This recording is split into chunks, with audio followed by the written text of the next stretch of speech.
Hi, everyone. 2 years ago, my life changed forever.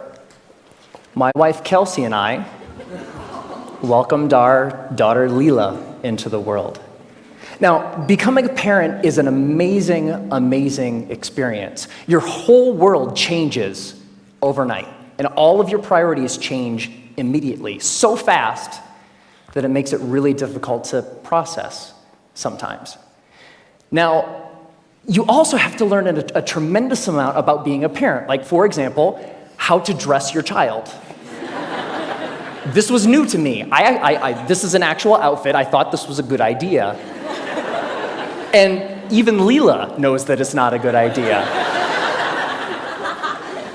So there was so much to learn and so much craziness all at once. And to add to the craziness, Kelsey and I both work from home. We're entrepreneurs. We run our own businesses. So Kelsey develops courses online for yoga teachers. I'm an author. And so I'm working from home. Kelsey's working from home. We have an infant, and we're trying to make sure that everything gets done that needs done. And life is really, really, really busy. And a couple weeks into this amazing experience, when the sleep deprivation really kicked in, like around week 8, I had this thought, and it was the same thought that parents across the ages, internationally, everybody has had this thought, which is, I am never going to have free time ever again. And somebody said it's true. Yeah, it's not exactly true, but it feels really, really true in that moment. And this was really disconcerting to me, because one of the things that I enjoy more than anything else is learning new things. Getting curious about something and diving in and fiddling around and learning through trial and error and eventually becoming pretty good at something. And without this free time, I didn't know how I was ever going to do that ever again. And so I'm a big geek. I want to keep learning things. I want to keep growing. And so what I decided to do was go to the library and go to the bookstore and look at what research says about how we learn and how we learn quickly. And I read a bunch of books, I read a bunch of websites, and trying to answer this question: how long does it take to acquire a new skill? You know what I found? 10,000 hours. Anybody ever heard this? 10,000. It takes 10,000 hours. If you want to learn something new, if you want to be good at it, it's going to take 10,000 hours to get there. And I read this in book after book and website after website, and my mental experience of reading all of this stuff was like, no, I don't have time. I don't have 10,000 hours. I am never going to be able to learn anything new ever again. But that's not true. So 10,000 hours, just to give you a rough order of magnitude, 10,000 hours is a full-time job for 5 years. That's a long time. And we've all had the experience of learning something new, and it didn't take us anywhere close to that amount of time, right?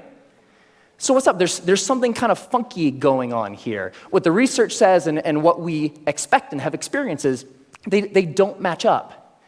And what I found, here's the wrinkle. The 10,000-hour rule came out of studies of expert-level performance. There was a professor at Florida State University. His name is K. Anders Ericsson. He's the originator of the 10,000-hour rule. And where that came from is he studied professional athletes, world-class musicians, chess grandmasters, all of these ultra-competitive folks in ultra-high-performing fields. And he tried to figure out, how long does it take to get to the top of those kinds of fields? And what he found is, the more deliberate practice, the more time that those individuals spent practicing the elements of whatever it is that they do, the more time you spend, the better you get. And the folks at the tippy top of their fields put in around 10,000 hours of practice. Now, we were talking about the game of telephone a little bit earlier. here's what happened. An author by the name of Malcolm Gladwell wrote a book in 2007 called Outliers, the Story of Success. And the centerpiece of that book was the 10,000 hour rule. Practice a lot, practice well, and you will do extremely well. You'll reach the top of your field. So the message, what Dr. Erickson was actually saying is, it takes 10,000 hours to get to the top of an ultra-competitive field in a very narrow subject. That's what that means. But here's what happened. Ever since Outliers came out, immediately came out, reached the top of the bestseller list, stayed there for 3 solid months. All of a sudden, the 10,000 hour rule was everywhere. And a society-wide game of telephone started to be played. So this message, it takes 10,000 hours to reach the top of an ultra-competitive field, became, it takes 10,000 hours to become an expert at something. Which became, it takes 10,000 hours to become good at something. Which became, it takes 10,000 hours to learn something. But that last statement, it takes 10,000 hours to learn something, it's not true. It's not true. So, what the research actually says, if I spent a lot of time here at the CSU library in the cognitive psychology stacks, because I'm a geek. And when you actually look at the studies of skill acquisition, you see over and over and over a graph like this. Now, researchers, whether they're studying a motor skill, something you do physically, or a mental skill, they like to study things that they can time, because you can quantify that, right? So they'll give research participants a little task, something that requires physical arrangement or something that requires learning a little mental trick, and they'll time how long a participant takes to complete the skill. And here's what this graph says. When you start, so when researchers gave participants a task, it took them a really long time because it was new and they were horrible. With a little bit of practice, they get better and better and better, and that early part of practice is really, really efficient. People get good at things with just a little bit of practice. Now, what's interesting to note is that if, we don't really, for skills that we want to learn for ourselves, we don't care so much about time, right? We just care about how good we are, whatever good happens to mean. So if we relabel performance time to how good you are, the graph flips, and you get this famous and widely known, this is the learning curve. And the story of the learning curve is when you start, you're grossly incompetent and you know it, right? With a little bit of practice, you get really good really quick. So that early level of improvement is really fast. And then at a certain point, you reach a plateau, and the subsequent gains become much harder to get. They take more time to get. Now, my question is, I want that, right? How long does it take from starting something and being grossly incompetent and knowing it to being reasonably good in, hopefully, as short a period of time as possible? So, how long does that take? Here's what my research says. 20 hours. That's it. You can go from knowing nothing about any skill that you can think of. Want to learn a language? Want to learn how to draw? Want to learn how to juggle flaming chainsaws? If you put 20 hours of focused, deliberate practice into that thing, you will be astounded at how good you are. 20 hours is doable. That's about 45 minutes a day for about a month, even skipping a couple days here and there. 20 hours isn't that hard to accumulate. Now, there's a method to doing this, because it's not like you can just start fiddling around for about 20 hours and expect these massive improvements. There's a way to practice intelligently. There's a way to practice efficiently that will make sure that you invest those 20 hours in the most effective way that you possibly can. And here's the method. It applies to anything.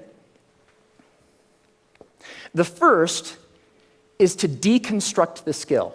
Decide exactly what you want to be able to do when you're done, and then look into the skill and break it down into smaller and smaller pieces. Most of the things that we think of as skills are actually big bundles of skills that require all sorts of different things. The more you can break apart the skill, the more you're able to decide what are the parts of this skill that will actually help me get to what I want, and then you can practice those first. And if you practice the most important things first, you'll be able to improve your performance in the least amount of time possible. The second is learn enough to self-correct. So get 3 to 5 resources about what it is you're trying to learn. Could be books, could be DVDs, could be courses, could be anything. But don't use those as a way to procrastinate on practice. I know I do this, right?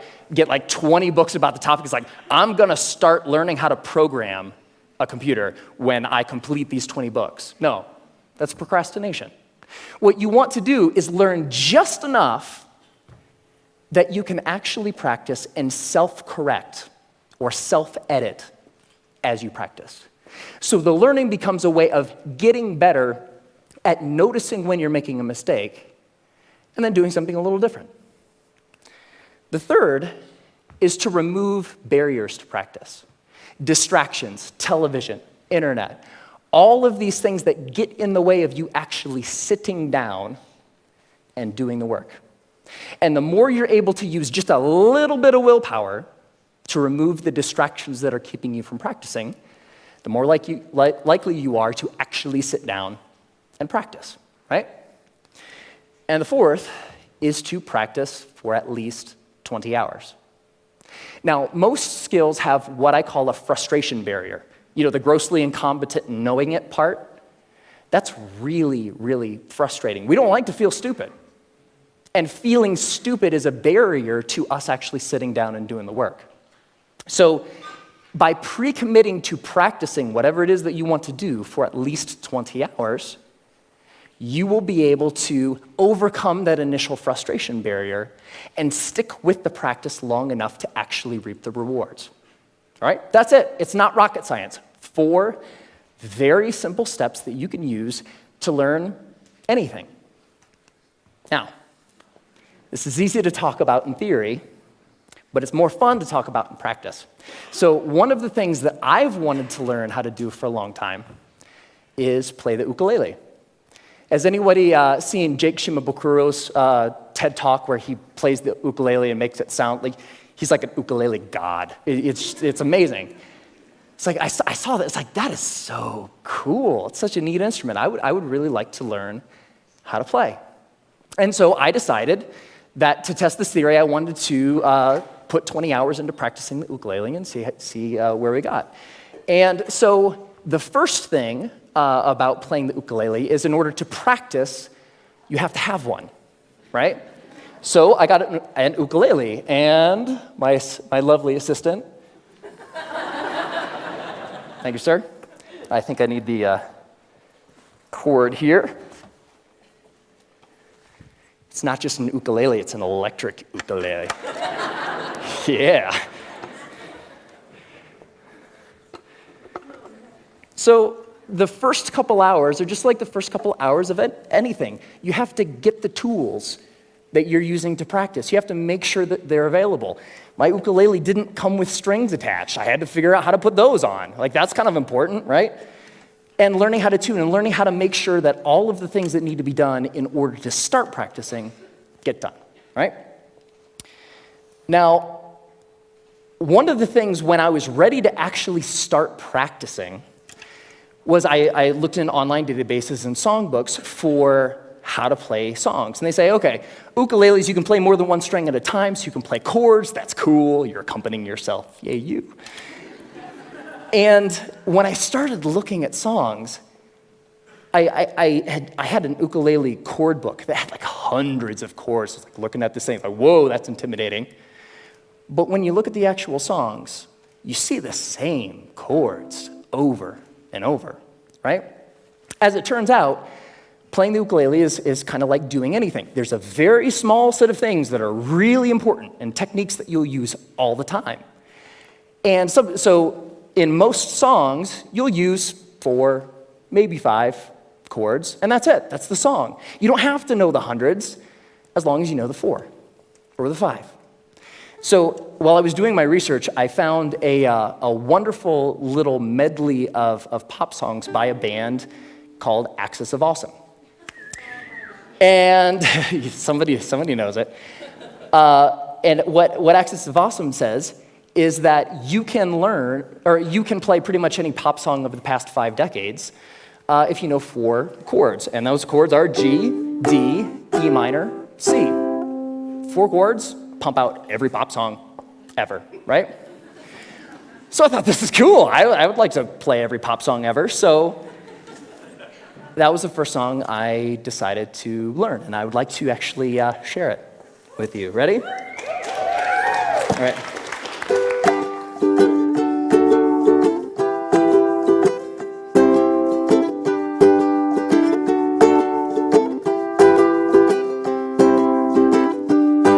Just a small town girl living in a lonely world. She took the midnight train going anywhere. I heard that you settled down, that you found a girl, that you're married now. Every night in my dreams I see you, I feel you. That is how I know we'll go on. I won't hesitate no more, no more. It cannot wait, I'm yours. 'Cause you are amazing. We did amazing things. If I could, then I would.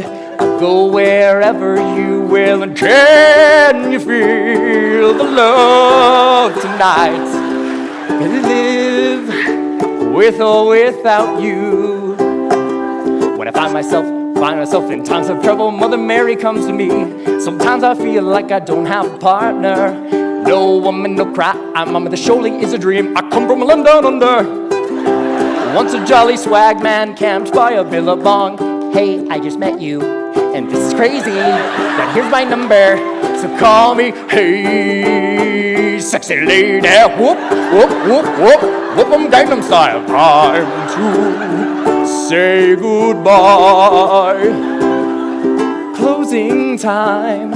Every new beginning comes from some other beginning's end.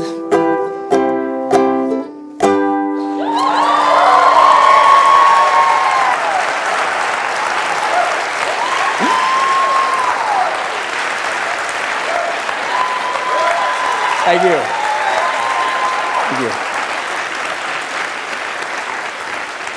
I love that song. And I have a secret to share with you. So by playing that song for you, I just hit my 20th hour of practicing the ukulele. Thank you.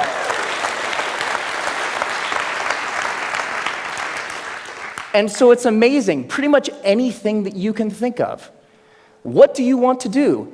The major barrier to learning something new is not intellectual.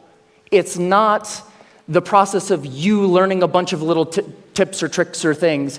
The major barrier is emotional. We're scared. Feeling stupid doesn't feel good. In the beginning of learning anything new, you feel really stupid. So the major barrier is not intellectual, it's emotional. But put 20 hours into anything. Doesn't matter. What do you want to learn? You want to learn language? You want to learn how to cook? You want to learn how to draw?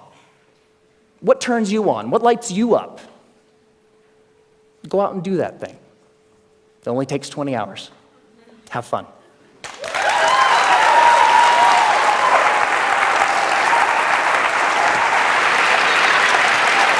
Great job.